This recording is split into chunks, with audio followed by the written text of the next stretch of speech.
আসসালামু আলাইকুম। আজকের বাংলা নিউজে আপনাকে জানাচ্ছি স্বাগত। এখন শুনবেন সংবাদ শিরোনাম। আমাদের সংবাদটি যদি ভালো লাগে লাইক কমেন্ট শেয়ার দিয়ে জানিয়ে দিন আপনার মতামত। প্রধান উপদেষ্টার সঙ্গে পাকিস্তানের স্পিকার ও নেপালের পররাষ্ট্রমন্ত্রীর সাক্ষাৎ। যেখানে মায়ের পথচলা থেমেছে সেখান থেকে সেই পথযাত্রাকে এগিয়ে নিতে চেষ্টা করব, তারেক রহমান। রয়টার্সকে দেওয়া সাক্ষাৎকার নিয়ে যা জানালেন জামায়াতের আমির। মির্জা ফখরুলের জন্য মনটা কাল থেকে খুব বিষণ্ণ হয়ে আছে, প্রেস সচিব। মালয়েশিয়ায় বেগম খালেদা জিয়ার গায়েবানা জানাজা অনুষ্ঠিত। শরীয়তপুরে গ্রাম্য চিকিৎসককে ছুরিকাঘাতের পর আগুনে পুড়িয়ে হত্যার চেষ্টা।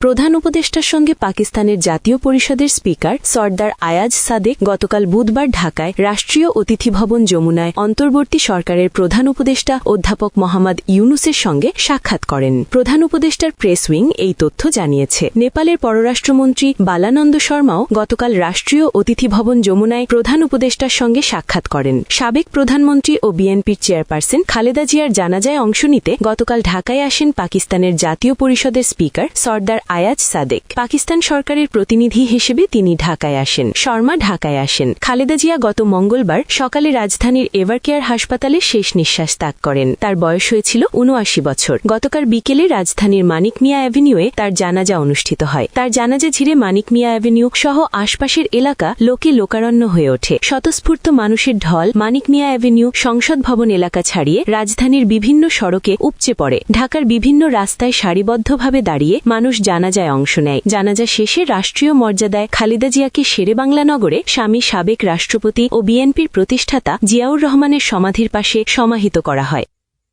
যেখানে মায়ের পথচলা থেমেছে সেখান থেকে সেই পথযাত্রাকে এগিয়ে নিতে চেষ্টা করব, তারেক রহমান। তারেক রহমান বলেন, গভীর শোক ও কৃতজ্ঞতায় ভাস্বর হয়ে আমি আমার প্রিয় মা, জীবনের প্রথম শিক্ষক, ৩ বারের প্রধানমন্ত্রী বেগম খালেদা জিয়াকে আমার বাবা শহীদ রাষ্ট্রপতি জিয়াউর রহমানের পাশে চিরনিদ্রায় শায়িত করেছি। তার অনুপস্থিতির শূন্যতা ভাষায় প্রকাশ করার মতো নয়। তবুও এই কঠিন মুহূর্তে দেশের মানুষের অভূতপূর্ব উপস্থিতি আমাকে একাকিত্বে ভুগতে দেয়নি।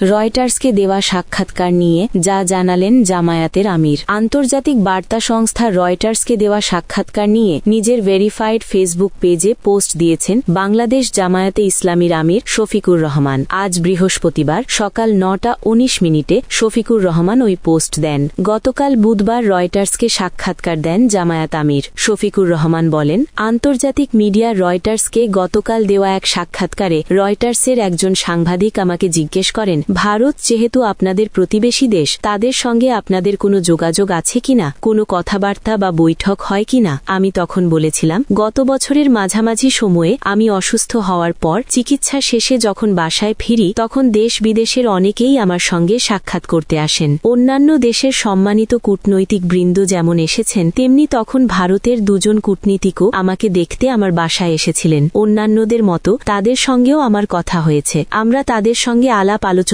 সময় বলেছিলাম, যত কূটনীতিক এখানে এসেছেন তাদের সকলের বিষয়েই আমরা পাবলিসিটিতে দিয়েছি। আপনাদের এই সাক্ষাৎও আমরা পাবলিসিটিতে দিতে চাই। তখন তারা আমাকে এটি না দেওয়ার জন্য অনুরোধ করেন। আমরা বলেছিলাম, পরবর্তীতে যখনই আপনাদের সঙ্গে ২ দেশের স্বার্থ সংশ্লিষ্ট বিষয়ে বৈঠক হবে তা অবশ্যই পাবলিসিটিতে যাবে। এখানে গোপনীয়তার কিছু নেই।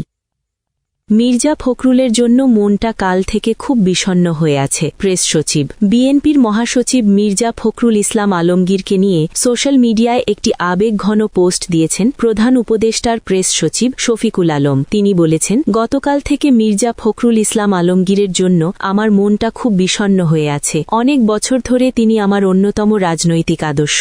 একজন সাংবাদিক হিসেবে আমি খুব কাছ থেকে দেখেছি তিনি কতটা কষ্ট সহ্য করেছেন, কিভাবে দলের কর্মীদের পাশে দাঁড়িয়েছেন ঠিক নিজের সন্তান বা নিকট আত্মীয়ের মতো। রাজধানী জিয়া উদ্যানে সাবেক রাষ্ট্রপতি জিয়াউর রহমানের কবরের পাশে গতকাল বিকেল ৪টা ৪০ রাষ্ট্রীয় মর্যাদায় বিএনপির চেয়ারপারসন খালেদা জিয়ার দাফন শেষে ফেসবুকে রাত ৮টার দিকে শফিকুল আলম এই পোস্ট দেন। পোস্টে প্রেস সচিব লিখেছেন, শহীদ বেগম খালেদা জিয়ার মৃত্যুর পর থেকে আমার মনে হচ্ছে তিনি ভীষণ একা হয়ে পড়েছেন। একত্রে এই ২ নেতা আমাদের রাজনৈতিক ইতিহাসের অন্যতম এক সম্মানিত ও নির্ভরযোগ্য অংশীদারিত্বের দৃষ্টান্ত স্থাপন করেছিলেন। সহমর্মিতা এবং নীরবে ধৈর্য ধরার ক্ষমতার জন্য তারা দুজনেই সমধিক পরিচিত ছিলেন। তারা খুব কমই মেজাজ হারাতেন, অহংকার তাদের ছুঁতে পারত না বললেই চলে। কঠিন সময়ে তারা অত্যন্ত যত্ন ও সংযমের সাথে জনগণকে পথ দেখিয়েছেন। বিএনপির মহাসচিবের স্বাস্থ্য নিয়ে উদ্বেগ জানিয়ে শফিকুল আলম আরও লেখেন, সাম্প্রতিক মাসগুলিতে মির্জা ফখরুলের স্বাস্থ্যের অবনতি হয়েছে। তিনি এখন আর সেই চেনা মহাসচিব নেই যিনি একসময় দেশের এক প্রান্ত থেকে অন্য প্রান্তে ছসে বেড়াতেন। খালিদা জিয়া যখন তাকে মহাসচিব হিসেবে নিয়োগ দেন তখন তিনি বিএনপির একজন মধ্যম সারির নেতা ছিলেন এবং তার সেন্টার লেফট আদর্শিক ঝোঁকের জন্য পরিচিত ছিলেন। তবুও সংকটের মুহূর্তে তিনিই সবচেয়ে দক্ষ কাণ্ডারি হিসেবে নিজেকে প্রমাণ করেছেন।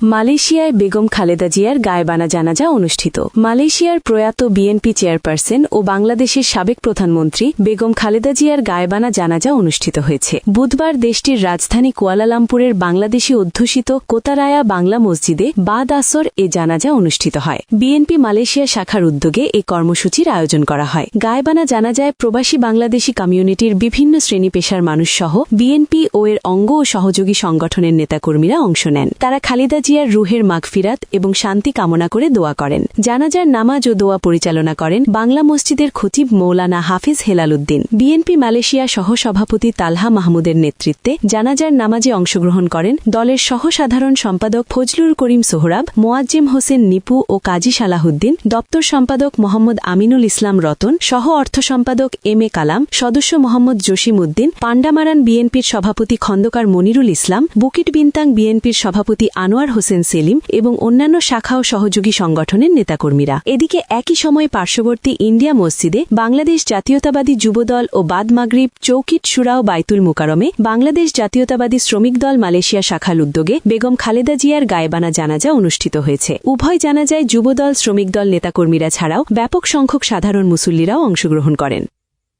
শরীয়তপুরে গ্রাম্য চিকিৎসককে ছুরিকাঘাতের পর আগুনে পুড়িয়ে হত্যার চেষ্টা দুর্বৃত্তদের। শরীয়তপুরের ডামুর উপজেলায় খোকনচন্দ্র ৪৫ নামে এক গ্রাম্য চিকিৎসককে ছুরিকাঘাত করে পেট্রোল ঢেলে আগুন ধরিয়ে হত্যার চেষ্টা করেছে দুর্বৃত্তরা। পুলিশ জানায়, খোকন পেশায় গ্রাম্য চিকিৎসক ও ওষুধ বিক্রেতা। বুধবার রাত আনুমানিক ৯টার দিকে ডামুর উপজেলার কোণেশ্বর ইউনিয়নের ৩ নম্বর ওয়ার্ডের তিলই গ্রামের বাসিন্দা এবং পরেশচন্দ্রের ছেলে খোকন। ওসি জানান, দুর্বৃত্তরা খোকনের তলপেটে ছুরিকাঘাত করে তার কাছে থাকা নগদ টাকা ও একটি মোবাইল ফোন ছিনিয়ে নেয়। এরপর তার শরীরে পেট্রোল ঢেলে দিয়ে আগুন ধরিয়ে দেওয়া হয়। প্রাণ বাঁচাতে খোকন পাশের পানিতে ঝাঁপ দেন। পরে স্থানীয়রা তাকে উদ্ধার করে শরীয়তপুর সদর হাসপাতালে ভর্তি করেন। চিকিৎসকরা উন্নত চিকিৎসার জন্য তাকে ঢাকা মেডিকেল কলেজ হাসপাতালে পাঠানোর পরামর্শ দিয়েছেন। এই ঘটনায় খোকন চন্দ্রের স্ত্রী সীমা দাস হামলাকারীদের দ্রুত গ্রেফতার ও দৃষ্টান্তমূলক শাস্তির দাবি জানিয়েছেন।